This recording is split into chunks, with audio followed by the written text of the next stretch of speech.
of 9/11. But first, Liz and Jim from Hillside Garden Landscaping share the final phase of their home gardening project. In our final segment of our series on this backyard renovation, we wanted to talk about the lower portion of the yard and the slope. That always presents a challenge. Yes, and this really was in really bad shape and very inaccessible, this whole lower part of the yard. And you know, there's several parts to this project, and one is, important one is the steps coming down to the backyard. Sure. The railing was there, and there were some old stone steps, but they weren't usable. Right. They were very unsafe. So we rebuilt these, good and solid, and made the nice turn. The guys did a good job of curving the stone and everything, and it's very attractive coming down to the backyard. I really like the natural stone elements pick up in the walls that are here, and then the pavers that top those steps coordinate nicely with the patio. Yes, that's a good point.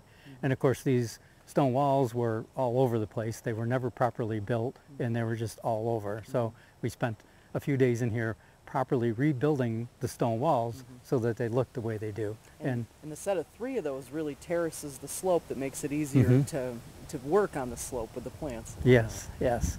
And we tried to mix some different flowering plants. We got some clethroy in here for summer. Again, summer bees and butterflies, and the button bush, and then on top we have some spirea and all. So some different color, different times of the year, but simple, so that it's not a lot of maintenance. Right.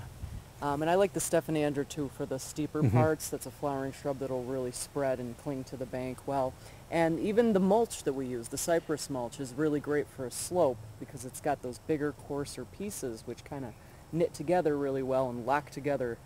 And it doesn't break down. Yeah. This stuff will last with a fabric underneath that lasts for years, and especially in the areas with the Stephanandra, by the time this cypress gets to the point where it's not effective, this Stephanandra will likely be completely covering these slope areas. So there will be even less areas that you'll have to mulch. What's nice about using the shrubs on the slope is that you're going to have less maintenance. If you had perennials and whatnot, you'd be in there and you'd be deadheading and weeding around those, where with the shrubs, just a few key times of the year, a little work, that's going to look really good. Yeah, we were really trying to make this part of it as low maintenance as possible to alleviate the problems we had before. So a really challenging area and some great solutions for that. So thank you for joining us. I'm Liz Snyder. And I'm Jim Hotelling, the home gardeners from Hillside Garden Landscaping.